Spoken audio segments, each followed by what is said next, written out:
Hi, everyone. Before we begin, I just want to point out that I did put the explicit E on this podcast. My friend John, he's helped me review The Whale this week. And I just want to put that out there because the F-bomb does slip out a few times. And I don't feel fair editing him in the way he speaks, as it's not vulgar. It's to provide emphasis as we review The Whale. So if you have little ears listening, I just want to point that out because I know my show is usually clean because I like to keep things that way, but I also feel that it's not fair to my guest to edit him in a way that he's not really speaking natural either. So with all of that, just pointing that out, and let's begin.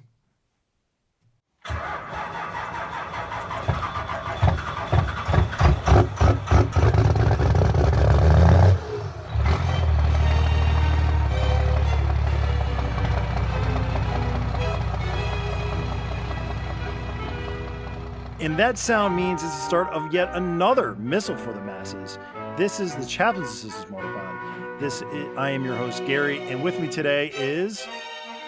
My name is John, and I'm from Pint Pop Culture Podcast. And together, we are going to be talking about a vehicle playset or trailer from the G.I. Joe, a real American hero toy line from 1982 to the present day, with a strong focus on the original O-ring era from 1982 to 1994. Not with us today is Casey. Casey's on special assignment playing soccer in Upper Borovia. So hopefully he finds what he needs underneath the northern goal. So with that, Casey, good luck. We'll see you next time. And John, I always ask, but your first time on the show, I like to ask, what is your history of G.I. Joe? What is your favorite vehicle playset or trailer? All right. So, I meant to ask you because I am a listener of the show. When you say trailer, what do you mean by trailer? I always wonder that. I've been meaning to ask you that. We're friends, but I just figured I'd save it for now. Because the G.I. Joe toy line is unique in the fact that you could buy something that gets towed by a G.I. Joe vehicle. Okay. Because, right. The vehicles have the tow hooks.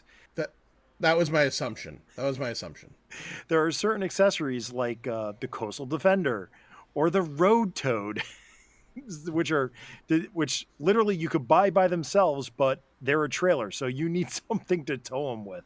Fair. I thought that's what you meant, but I've been listening forever since the beginning, love the show, and you've kind of added that in, and every time I say to myself, does he mean like something that gets towed, or because I've never heard you talk about like trailers for movies or anything in particular, so that was my assumption. Okay, I feel better now, much better. My favorite, you said vehicle is what you're asking, or vehicle playset, or whatever. I had a USS Flag, Gary, as a kid. Yeah, I'm gonna come out and say it right then and there. I owned a Flag at like 11 years old, 10 years old. So clearly, for any kid that was rich enough like me and lucky enough like me, I was not rich, by the way, to have had a Flag, I think that is the definitive answer. But on the flip side, without spoiling the episode yet, even though it's probably in the title and everything, the vehicle we'll be talking about today is my favorite vehicle. It is the vehicle, I sold my collection to you years ago, and I don't have any of my vehicles anymore. But if there was one vehicle that I were to buy from G.I. Joe just to have and maybe get a couple figures for and maybe set it up as a display, it would be what we're here to talk about. So the Flag followed by what we're talking about today. So I'll just go ahead and spoil it. John is alluding heavily to the 1984 Whale hovercraft. Yeah, awesome. So, John, you were there in the beginning, right? In 1982? 82. Original, what was it? How many? I don't want to say the wrong number. 12? Was it 12? 16, but 13 Joes. Okay. So the original 16. I was right there for the beginning. I remember. See, here's my thing.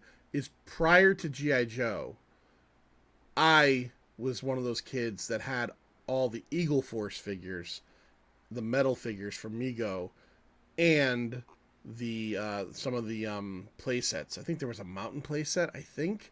That it's so long ago, but I remember those. I remember that being my introduction into like the military toy figure kind of line, Eagle Force, which lasted a couple years, obviously, and was nowhere near as big as a Real American Hero. But then, yes, once GI Joe became kind of a thing, I jumped onto the toys, I jumped onto the Marvel comic, and I jumped onto the Sunbow cartoon very heavily, very quickly, and it was, some people could be like, I was a Transformers guy, which I was as well. Some are like Thundercats, Voltron, from that time period, Robotech. I was a G.I. Joe kid, 100%. So, John, so what are you collecting currently? Like, aside from a wonderful comic collection, like, are you collecting G.I. Joe now, getting some of the classifieds, or, Yeah, just... very little room, Gary, in my house. So I do collect some of the classifieds. As an adult, I find myself to be an in the box collector. I just love the whole package, which also equates to less room. So I have maybe 6 or 7 classifieds. You had gifted me years ago that big black boxed Snake Eyes, which I think was the first release. So I have that. I have the first Snake Eyes in a blue box. I have a Cobra Commander with, I think, the battle helmet. I have a what the hell are the the Cobra robot soldiers bats. I have a bat. I have a Beachhead and a couple more. Oh, Spirit, Iron Knife. I have those. There was more I would like to have gotten, but we went to that period where Hasbro was putting everything in boxes without windows, and I didn't want to take the stuff, the figure and stuff out of the packaging. So I missed out on a few I would have loved. One of them being I thought the figure was incredible. That Torpedo they came out with just looked awesome, but I wouldn't buy it because it didn't display the way I wanted it to display, which sounds crazy in my own head, but it's the truth. Yeah.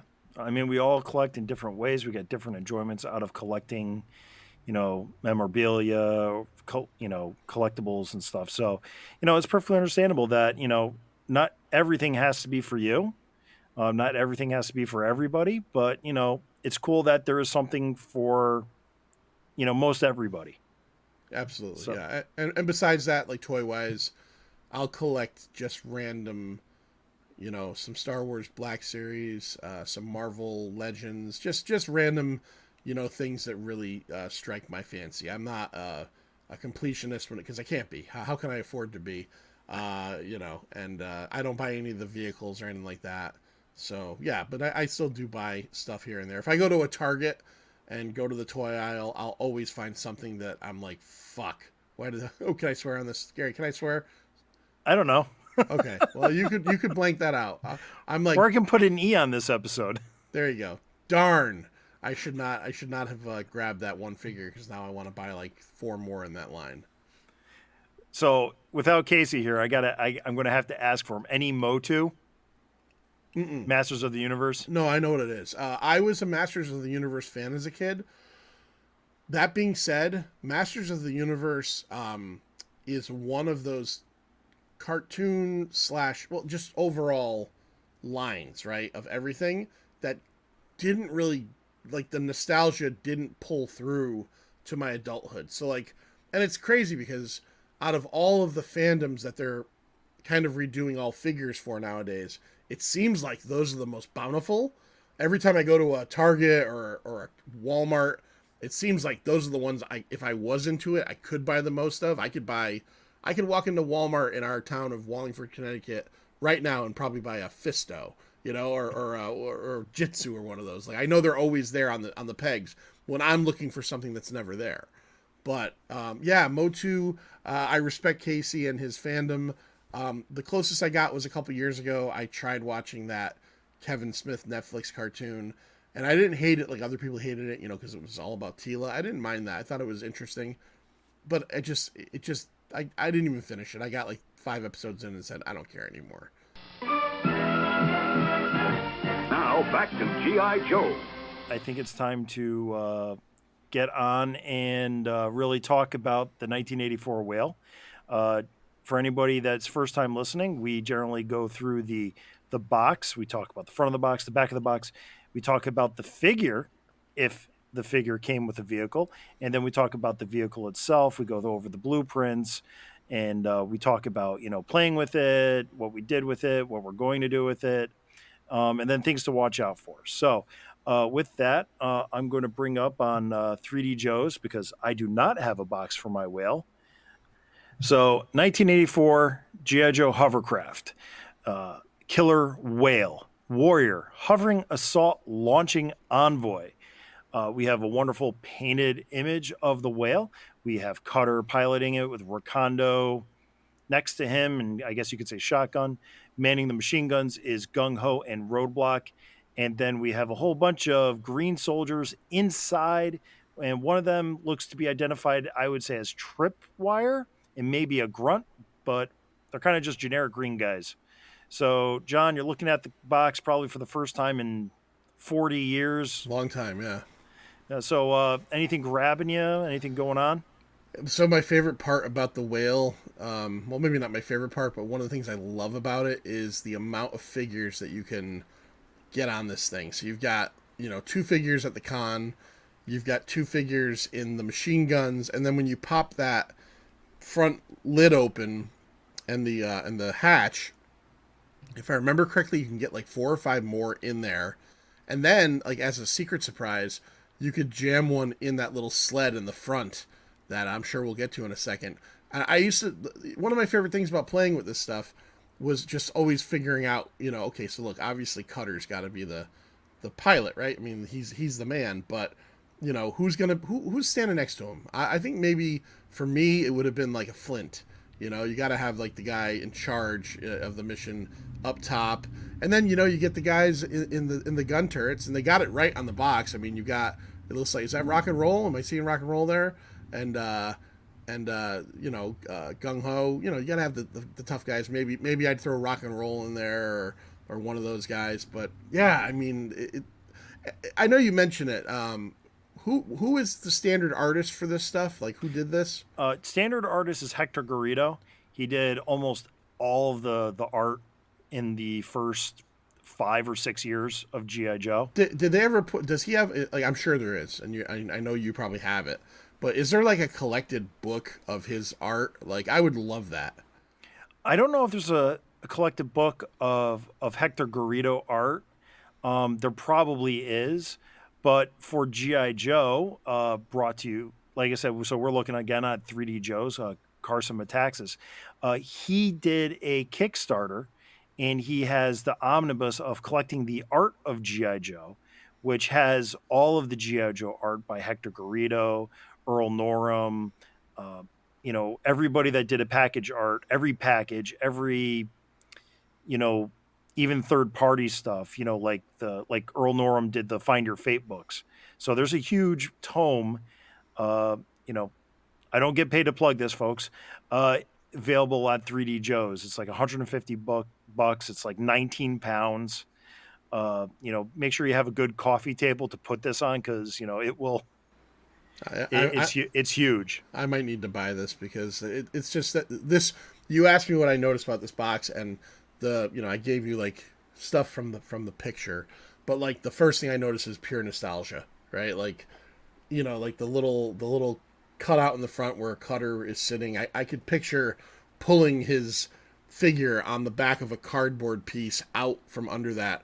The little picture of like how to manually stimulate the fans in the back, if that's the word you would want to use. That's terrifying, but yeah, it's pure nostalgia.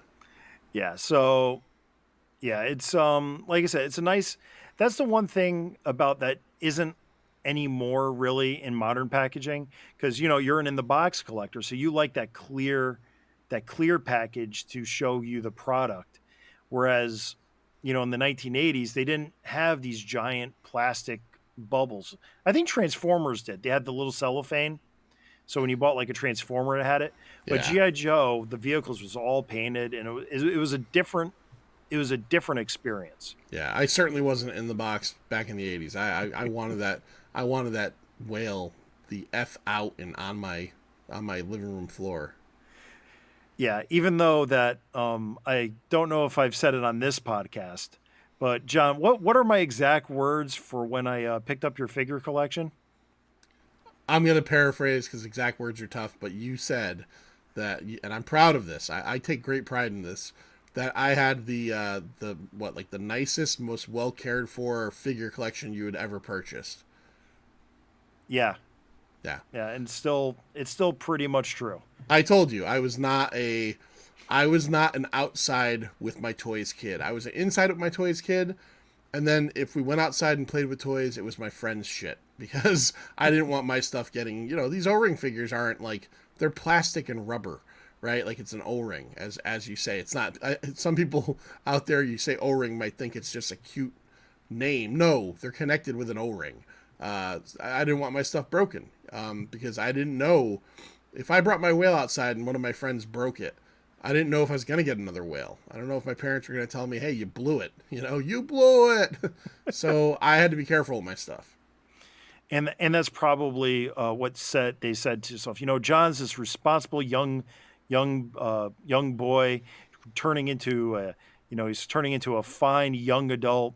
That's why he's taking care of such good care of his whale that he deserves a flag. I got a flag, right? And me taking care of that killer whale, W.H.A.L.E, earned me a flag. So Christmas 1985 was one of the greatest days of all time. I think it was 85, because I took care of my whale and I took care of my my dragonfly and I took care of my rattler. I took care of all that stuff. So, well, let's flip the box around. We'll go look at the back of the box, and we'll just talk about ways to market this toy to the parents or the kids themselves of the toy. And I'll just go around. I go around in counterclockwise fashion. We start off with the G.I. Joe Mobile Strike Force Hovercraft. It's part of the new Modern Army G.I. Joe collection of vehicles, weapons, figures, and accessories. Use it to help G.I. Joe protect freedom and battle his evil enemies. Look out, Cobra. The hovercraft silently navigates through enemy waters searching for the Cobra naval forces. And then we got directional vanes,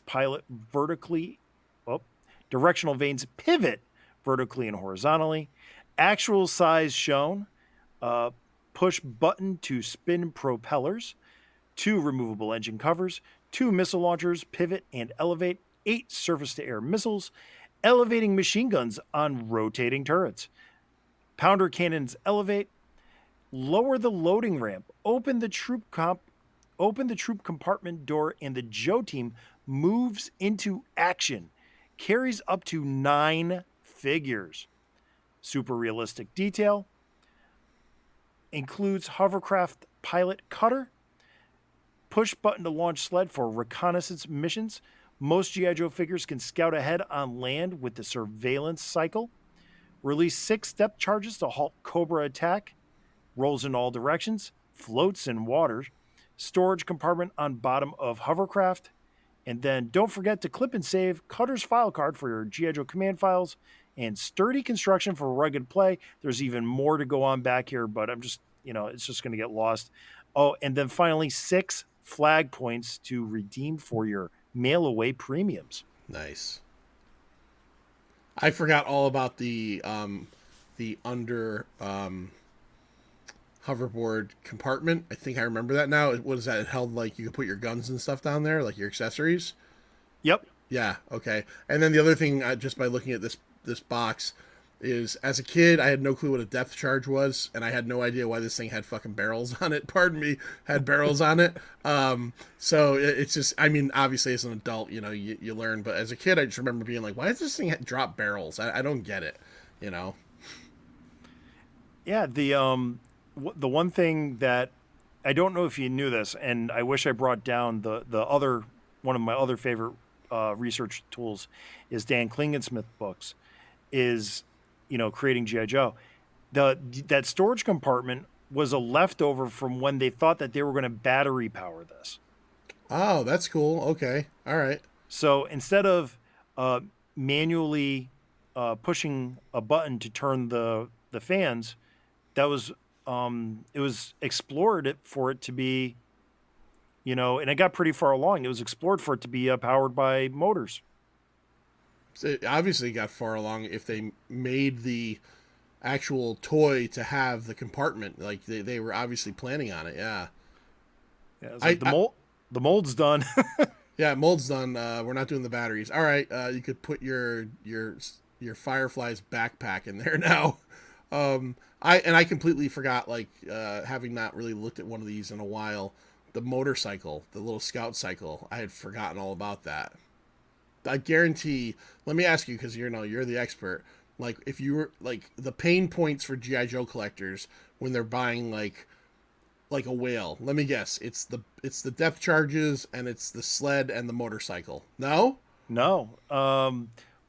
We're jumping a little bit ahead, but that's fine. The pain point on a whale is its fragility. So it's not the fact that the parts get lost, it's the parts get broken. Okay. The caps that keep the pounder cannons in place, a lot of times there's these two little tiny fingers that clip in the front, and those break. The cupola that has that little windscreen that goes around, those tabs break. But most famously is the directional vanes on the back of the fans. So in 1984, that plastic was kind of flexible. 40 years later, yeah. Yeah, not even, but now they get brittle and they break, and that the vanes alone are $25 to $35 a piece. And if you're restoring a whale properly, you have to the vanes came on a sprue, and each one of them was numbered. So if you have a properly complete whale, you have a set of 4 vanes numbered 1 through 4. Okay. If you're going through the exercise of putting a whale together, which I did cover in a previous Missal. Gosh only knows, I'm not even going to look up the number, but a long time ago, probably 2 years ago, I've restored the one I'm looking at now with the intention of doing a second one, which I'm also looking at the other end of my bench. I remember that episode. Which I never finished. It's still sitting there. I keep saying, yeah, I'm going to finish it someday. But I actually had this thing basically done, except I was missing one of the 4 vanes. So I had to go and I had to hunt down like a G.I. Joe toy lot just for vanes to hopefully get the last number I needed. Did you get it? Yeah, of course. Okay. Just want to make sure. Well, I didn't know. You might have said, I got 2 number 3s and I made it work. I don't know.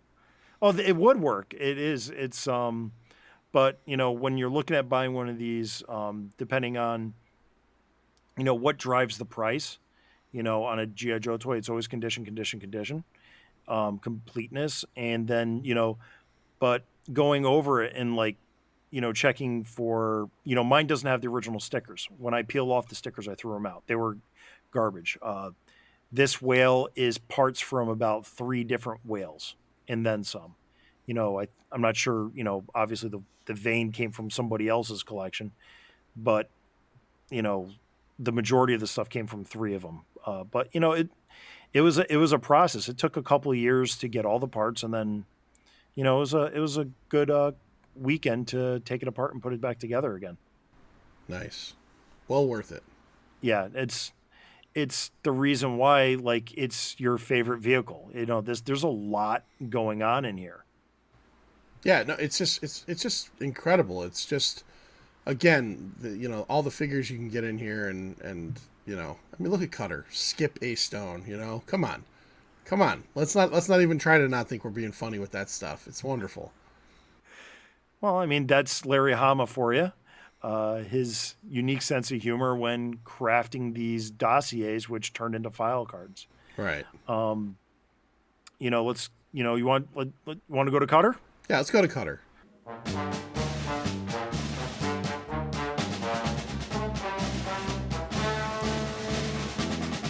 Okay, so hovercraft pilot, codename Cutter, Skip A. Stone, primary military specialty, hovercraft captain. Secondary, special services. He coached the women's swimming team at Annapolis. I bet he did. Look at that mustache. I guarantee he did. He coached them. That's for sure. He's a grade Lieutenant JG. I'm not up on my Coast Guard. His birthplace is Kinsley, Kansas. Cutter badgered his congressman for 2 years to get into Annapolis, then realized his family lacked two essential ingredients: power and influence. Opted for the Coast Guard Academy instead. He wanted a life at sea, even though hometown is as far away from either ocean as you can get. Exactly 1,561 miles from San Francisco and New York City.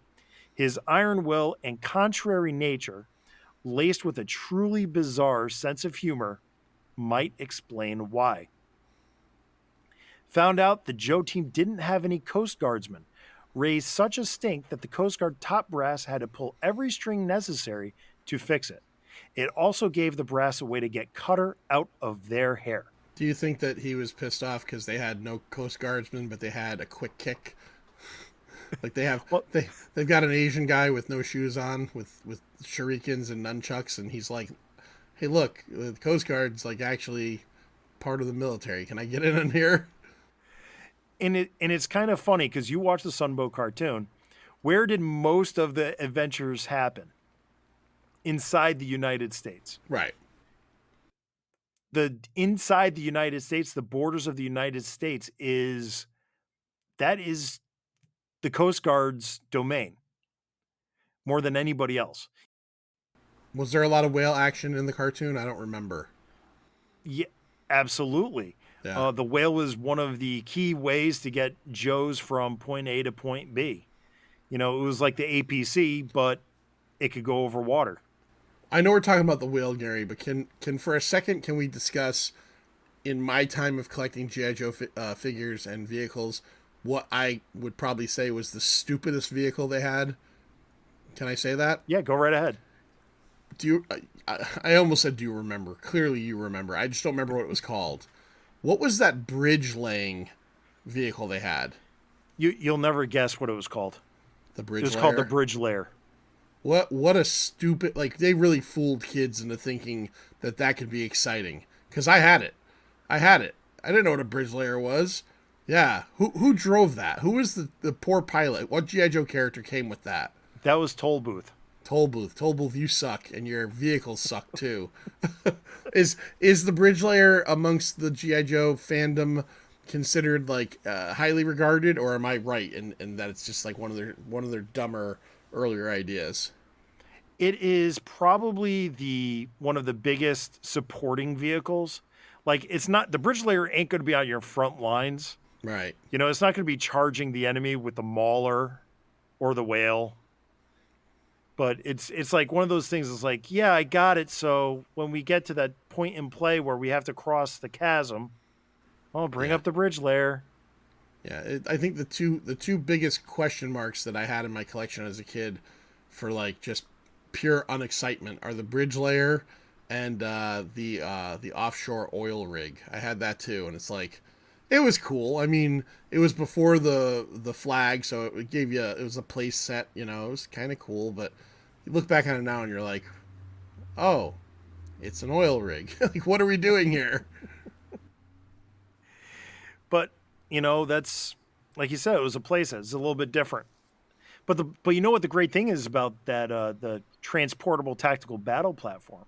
You can dock your flag next to it, or you could dock your whale next to it. Look at that, see? Yeah. All right. You brought it back around for my rambling. Okay, fine.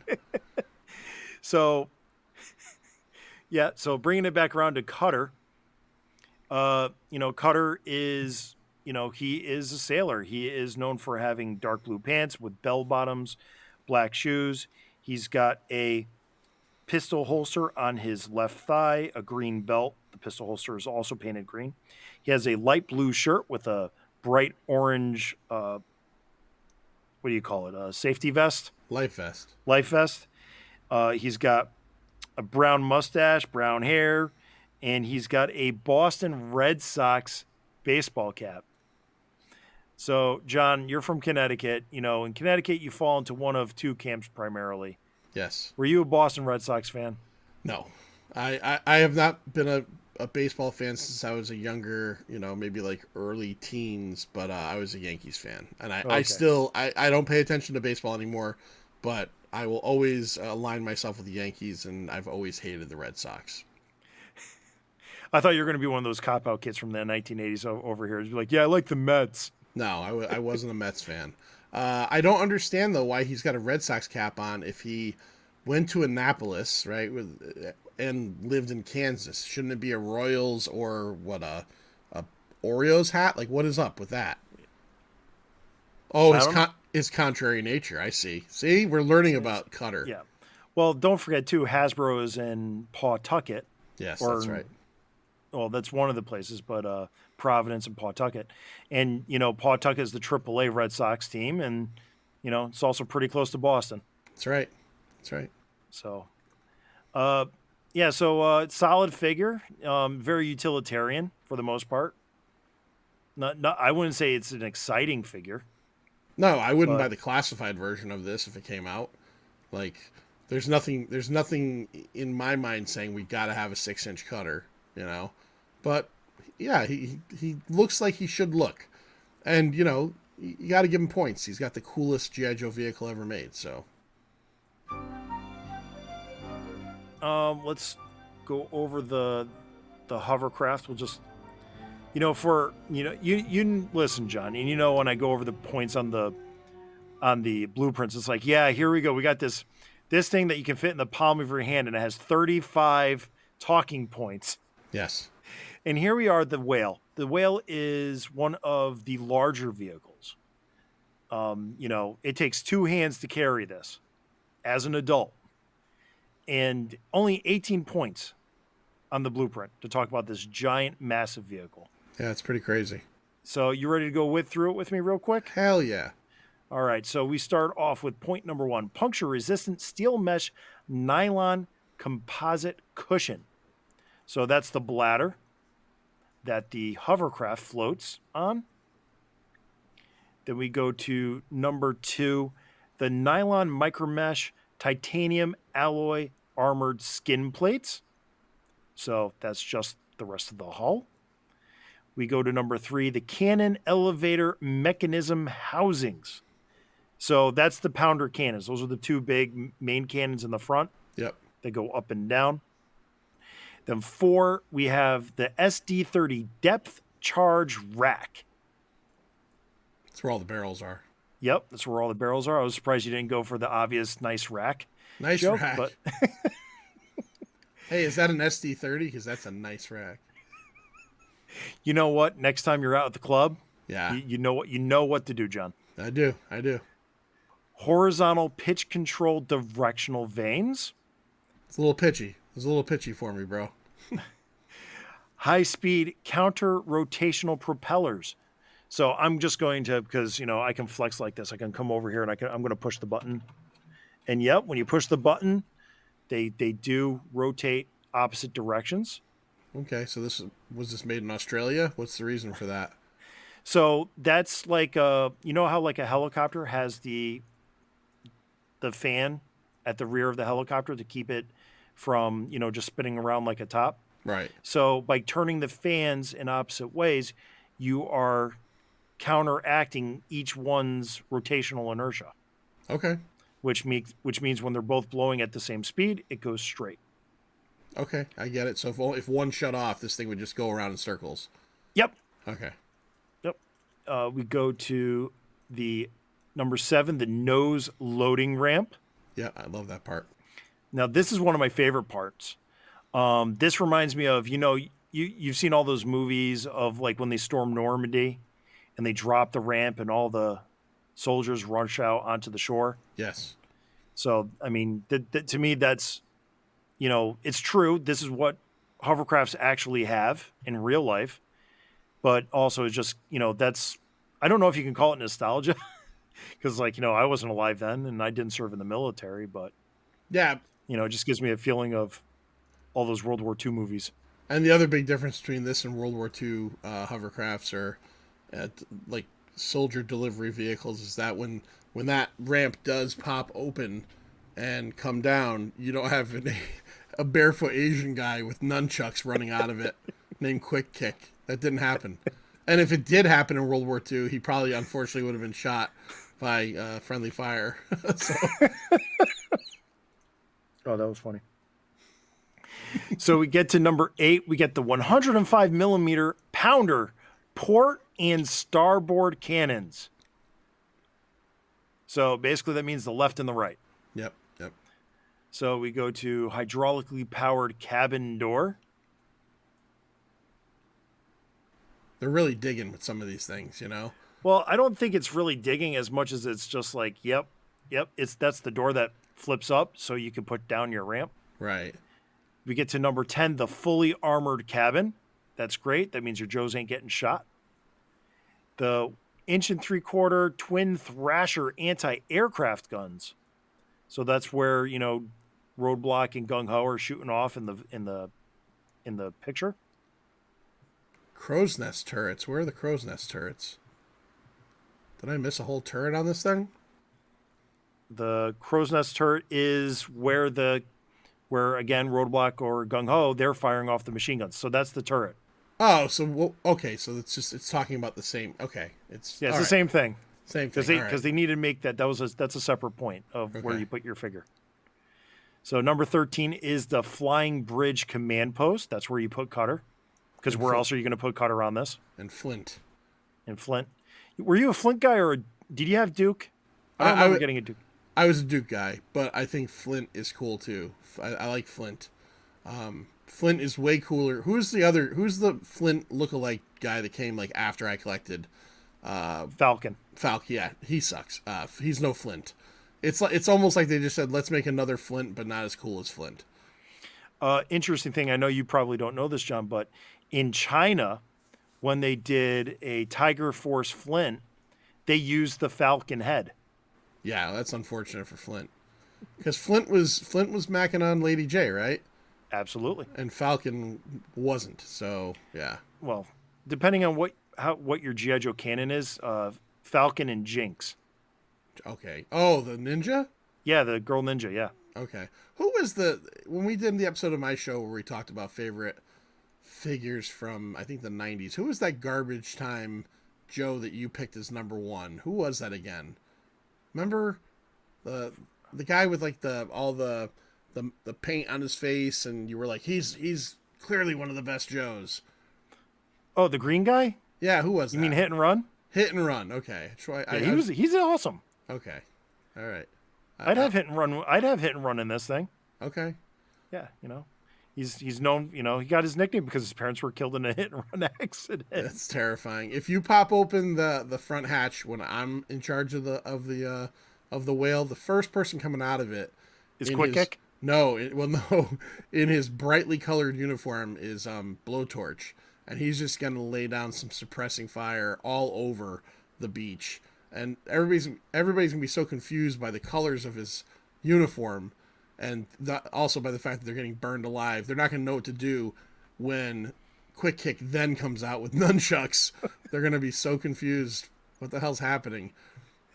It's gonna be awesome. One's a war crime, and then the other is like a what the. And then to really confuse them, the third soldier to come out to attack them will be Snow Job in his Arctic gear, like during a river mission in like the Honduras or something hot, So all right, so we got to number 14, the quad tube surface to air missile launchers. So those are on each side of the turret. Are those the same size as the Wolverine's missiles? Very similar. Yeah, I remember them being similar. They can be easily confused. Yeah. You never almost swallowed one as a kid, did you? No, okay. I didn't have either of these as a kid. All right. I never did either, I promise. So we get to number 15, the twin high output SC5HO diesel engines. Nice. So that's basically the box where you push the button to make the fans go vroom. We get to number 16, the vertical directional steering vanes, which was point number 5, but maybe, they're trying to be so complete they didn't realize they were doing it twice. Yeah. We get to number 17, the high-speed reconnaissance sled. The thing I remember about the sled as a kid that if I remember correctly, and tell me if I'm wrong, is that they didn't have it set up really. Plus, the figures weren't posable enough so that they can their head could face up. It just looked like they were laying face down, right? Yeah. Yeah. Was there a sticker on the bottom as if it was a view screen, or did they just say fuck it, these guys, or did they just say screw it, these guys are laying face down? Yeah. Okay. Yeah. No, they're laying face down on top of a motor. Yeah. Oh, that would be hot. Yeah. Yeah, hot and carbon monoxide. I'm getting sleepy. Yeah. And then we're at the last point, the HL66 lightweight surveillance cycle. Yeah, I would have thought that would have been the part that would have been missing the most off of this thing and worth like $300 to collectors and folk like you. Very cool. And interesting about the motorcycle, it's actually based on a Honda motorcycle that was mostly known for being an option on a Honda subcompact. Okay. So remember in the 90s you could buy the Volkswagen Jetta Trek and it would come with a Trek mountain bike on top. Yeah. So Honda in the late 70s you could buy a Honda City car, and then in the back in the trunk came a little motorcycle. I think I've seen something about that before. It seems familiar, at least to me, the concept. Yeah, because that's exactly what you need with your car is a motorcycle. Hey, it worked for Batman in The Dark Knight, if you remember correctly. When the Batmobile goes down, boop, pops right out of it. So that's the whole thing. You've been really fun with telling you how you would play with this. Or who you'd have in it. I'm pretty much the same. There's so many different infantry Joes that go with it, from all the years. This, it just works. Obviously Cutter is just the no-brainer. I like to post Shipwreck next to Cutter. Yeah, well, he should be. I mean, a fellow seaman. Yeah, that's what he's there for. But I like your idea of, you put the leader in the cupola, with Cutter. I would probably do that. I mean, I know I've been joking around, but I do think about boy, if I were ever get my hands on a whale again, what figures would I want to fill this thing out with? And it wouldn't be the guys I'm joking about. I would definitely have probably Grunt down there. Maybe who is from the original? Who is the laser? Was it Flash? Flash. I'd want some of the OGs in there mixed in with a couple of the other this is going to piss off some of your listeners, although I probably pissed off a lot of your listeners already. Non-goofy Joes, right? I love Spirit, right? I do, but I'm talking about the guys in the first wave that were still very militaristic, as opposed to as I joked, Quick Kick or Blowtorch or Barbecue, or when they started getting into let's get out of the green outfit guys. Stalker. I remember as a kid, Stalker was my sled guy. When I would pop that sled out, he'd be in it. Yeah, no, those are all good points. Everybody grew up in different eras. I get it. You're not a Colonel Courage fan, so I don't even know who that is. That sounds terrible, though. Sounds like Ice Cream Soldier, a.k.a. things I'm glad I was out of G.I. Joe by the time it came out for.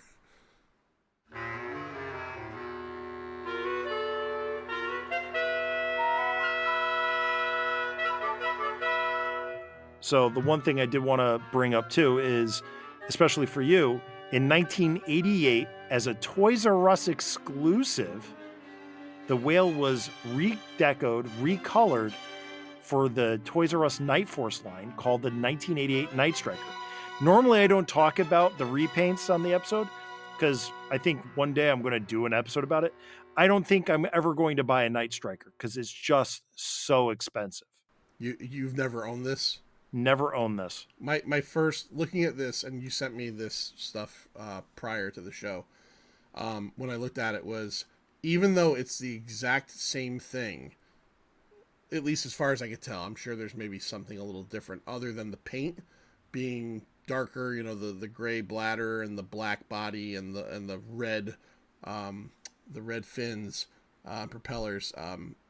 That somehow takes something that's super cool and makes it way less cool, in my opinion. Really? Yes, yes. See, I can see you not liking the red. The red is what's bothering me. Like if it was black and then if all the accents were the color of the bladder, I probably would be into it. But like the red, first of all, the red is like a cobra color, right? And this is supposed to be Joe, right? Yep. So this looks like if you made the black part of it like a navy blue, I would say, oh, Cobra, this was a Cobra whale. Cobra got the blueprints to the whale and made their own. I don't like that. I Okay. don't. Well, then you probably wouldn't like the glow in the dark battle stickers. Oh no! Why would they glow in the dark? This is you're a nighttime, like I would assume stealth hovercraft. Why would you want anything to glow? Well, I mean, it was a toy, John. I know, I know, but this was also indicative of what year was this? You said, This is 1988. yeah, yeah. This is again. I'm not sad that I got out of GI Joe when I did because it was starting. You know, I got out. We joke about it, but yes, there was ridiculousness when I was a fan. Zartan, right? Like this character changes colors and stuff. But then, like we get into Serpentor and we get into that Cobra La stuff, and it's just where it started to unravel for me. So I wanted to also talk about the proposed didn't come along 1995 GI Joe whale, which would have been called the Sea Wolf. That picture you're showing me, in terms of like color and design, looks very similar from what I could tell from that small picture. The color to me is much better than the black one. Okay. Much more subdued. This reminds me a lot of 1983's Torpedo. You got almost that tuxedo look. Yes. Yeah. Yeah. And this was reimagined at this point as a winter vehicle. So it would have been like an Arctic subset kind of thing. Now I bring this up because, as being younger than you and being into GI Joe much later, like in 1995, I'm walking the shelves. I'm like, why aren't there any new GI Joes? What's this, extreme junk that won't, this is something that in 1995, because at that point I'm 15 years old, still playing with GI Joes. Like I would have loved to have the chance to buy this. Like in 1992, I bought the septic tank, which was, you want to talk about ugly redecos? One day I'll show you, John. Is a redecoed his tank with a water cannon on top. They called it the septic tank. Yes. I don't even want to talk to you anymore, Gary. I'm so disappointed in GI Joe fandom. Or I'm sorry, GI Joe, Hasbro or whoever was designing this stuff. So it had a water cannon on it, and they called it the septic tank. That's awful. That's awful. But something like this, this really had like, this thing would have been really cool. So it would have been part of the Battle Corps Rangers line. And, but unfortunately in 1995, the Joe line was canceled. And the other thing too is, 2 years later, Toys R Us would bring back the line, which would all of a sudden lead to the Second Coming in 2007 with the 4-inch toys, the reinvigoration of the GI Joe line in general. But it never saw the light. We never got another whale. So that's really all the whales. We talked about what to look out for when you're buying one. Uh, if you're looking to buy one, John, uh, I will tell you this: as like any Joe toy, buy it as complete as possible, as much as you can afford. They do make reproduction parts for the whale. So you can get, reproduction stickers, which I've used, but you can buy reproduction vanes when you don't want to spend $120 on a set of vanes. You can buy a set on eBay 3D printed for a fraction of the price. Right. I've seen these go for, a complete examples are around $250 to $350, depending on the day and the time and, who's forking over the cash, and then if you want partials, they only go down, you know. So it's just some things to think about in this. The Night Striker is like $1,000 vehicle. Yeah. I would gladly own 4 whales for the price of that thing. So you like to joke about when I was restoring my flag that I had 2 flags. You did. You had 2 flags. You had I 3 did. flags, right? At one point, didn't you? Or No, no? no, I've only had 2. Okay. 2 mostly completed to get me the one that I have now complete. At one point, John, I had 5 whales. Good looking out, buddy. Good looking out. I have no whales. It's okay. I appreciate you as the collector you are, and honestly, I could never fork out that kind of money for for a piece of nostalgia. But yeah, it's an awesome toy. I'm very happy we were able to talk about it because it really is one of my favorites of all time. Yeah, the worst thing about it today is it's super super fragile. If your wife goes to dust it, or my wife, I mean, you know, oops, oh, I'm sorry, it just fell apart. That's how fragile this thing is. The veins will pop off, if you breathe on them wrong some days. Yeah, no. So it's like this isn't a place for, young children and stuff. Like, you've met my son, quite the rambunctious little rapscallion. Slightly. So this was something that was, it was in boxes for a long time, packed away that he couldn't get at him. Yeah, smart, Gary. Smart. Yeah, yeah. But now that he's a little less rambunctious, I would still give him a little bit more time. yeah. Keep that, in the oven for a little bit longer before you start handing him the 40-year-old plastic toys. Which will only be older. Yeah, truly, yes. So I think we've covered everything there's to cover on this, John. What do you think? Is there anything else you want to talk about the whale? Anything that burning in there? You want to talk about those pounder cannons, maybe? No, I think we covered it. It truly is. It was great talking to you about this because it truly was, I was very lucky that I was able to get a lot of this stuff as a kid, and I truly loved it all. I mean, even the bridge layer, I probably spent hours playing with. But the whale just always had a spot in my heart. It's almost big enough to be like, it reminds me kind of like of the all troop carrier, where you have like it says up to 9 figures on this thing or in this thing. So it just really kind of like allowed your imagination to really take hold, and you get to like, okay, like you said, I'm gonna put this character with this character, and in your head canon you're making your own little adventure. And the whale just rocks. It's awesome. What scale do you think you want to rate the whale at? Quick kicks bursting out of the innards of the whale. Is that fair? That's fine. All right. So on a scale of 0 to 5 quick kicks bursting out of the innards of the whale, quarter and half quick kicks optional. What would you say, John? I've heard that scale before somewhere. I'm gonna go with a 5. This is my favorite G.I. Joe vehicle. The flag gets an asterisk because I know you're gonna say the flag is a playset, and it is a playset, but it's a playset that's also a vehicle. So if you were to pressure me and say the flag is a vehicle, I'll say this is number 2.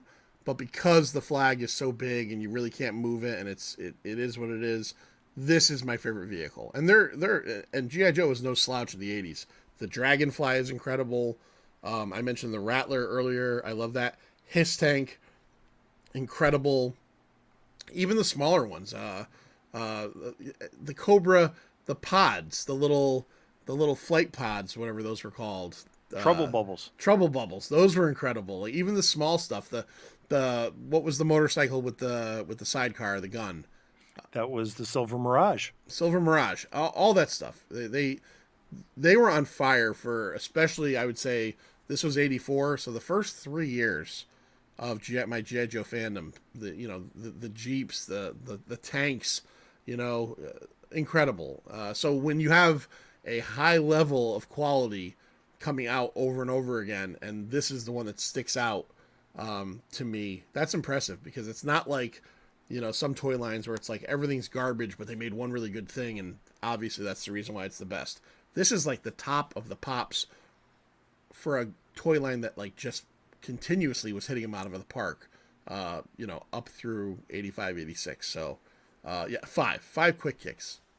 I got to repeat that sentiment. It is a 5 quick kick vehicle. It is, I think it's a must if somebody's collecting GI Joes, 3.75 inch GI Joes. I think it's a must for almost every collection.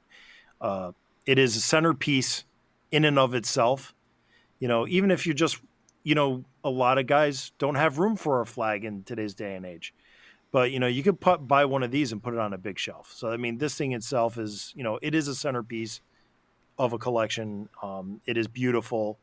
It is, like you said, it's, when you got vehicles that have all over there, it's just one of the best. Yeah, the Sky Striker. I didn't even mention the Sky Striker. That's incredible. Yeah, I mean, you didn't. I don't think you had it, but in 1986 they had the best helicopter ever, which was the Tomahawk. I did not. I was Dragonfly, and I don't remember. Did Cobra have a helicopter at that point, or no? They had the little one, the Fang. I had the Fang. Yes, yeah. Yeah, but that's nothing like the Dragonfly. No, I've seen the Dragonfly. It's cool. So, well, I think that wraps this Missal for the Masses up. John, everybody's heard enough of me. If you want more Chaplain Supporter Pod, blah, blah, blah, Chaplain Joe Pod. If you really miss Casey as he's playing football in Borovia, podcast from the pit. You can find him on Instagram, Facebook, and all the other socials. But John, you're the guest. Tell us a little bit or a lot about the Pint. All right. Well, first of all, thank you, Gary, for having me on. You're the little brother of the Pint, and we love you. Always put on a great show. I listen every episode, and I'm always impressed by your enthusiasm and your knowledge and memory for all things G.I. Joe and other military-related action adventure collectibles. Casey's been a great addition. I've enjoyed your conversations, so I appreciate that. Casey, thank you for letting me sit in on your mic tonight. The Pint, a pop culture podcast, is me and my buddy Lloyd. We discuss movies, generally older movies, not too much new release, but we talk we have all different kinds of episodes. We do some horror episodes. We do ones where we call Triple T's, where we talk about movies that are considered trash, and then we try to determine whether they're actually trash or if they're tolerable or a treasure. Science fiction, fantasy, action, 80s, where we jump in and talk incredibly weird movies from the 80s that fit into those categories, such as Ninja 3, The Domination, which is a ninja movie and an exorcism movie at the same time. But we just have a good time at the Pint. We're a week from today, as a matter of fact, we're recording our 350th episode. So we're very proud of that. We've been around since 2017, having a good time. And if you decide to jump on or check us out, the rest of September, we got some good stuff coming. October is all horror October, so we will be joining up with our buddy Scary Larry Dwyer, our good friend, and discussing horror movies throughout the month.